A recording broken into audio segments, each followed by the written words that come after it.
sa mga sundalo ko, 50 million naman. Ngayon kayong mga NPA, bigyan ko kayo 10 mil.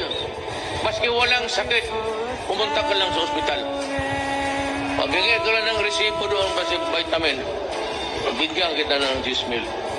Yang PGH, pag presidente ko, may naririnig ako na pati yung mga intern, tanungin ninyo kung gusto ninyo,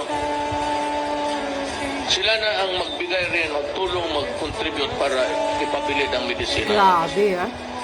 Walang-wala pala talaga. PGH, sabi ko, magkano ang ninyo?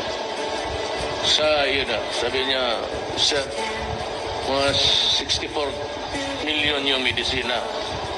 It's all throughout the country.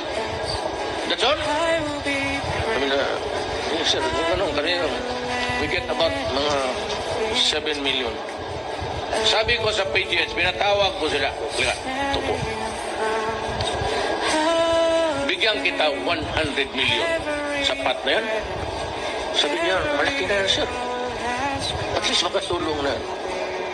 Sabi ko, yearly, sabi ko, no. Bigyan kita 100 million a month. Wow. Ubusin mo sa tao. Ayaw mo maniwala, pupunta kayo doon.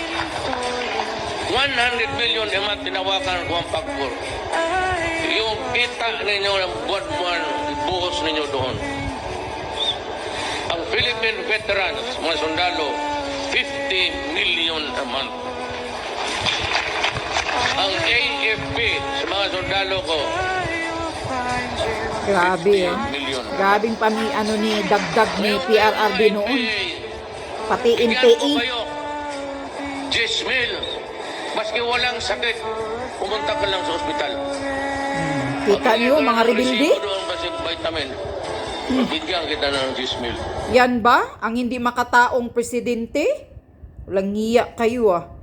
Panay ang paninira nyo kay PRRD, ah. Pati PGH pala ng hospital noon, walang mga gamot. Grabe. Ay, naku, nakakahiya kayo. Yan.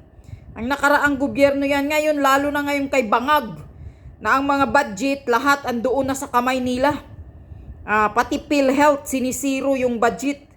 Ikaw walang hiya talagang Bangag Marcos Jr.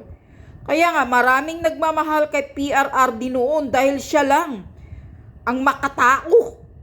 May pagmamahal sa mga mahihirap, nagmamahal sa mga ordinaryong Pilipino, at lalo lang nagmamahal sa bansang Pilipinas. Yan ang tandaan mo, Bangag, na hindi mo kayang abutin si PRRD. Kahit anong gagawin mong pagpapabagsak sa mga Duterte, hindi ka mananalo, putang ina ka.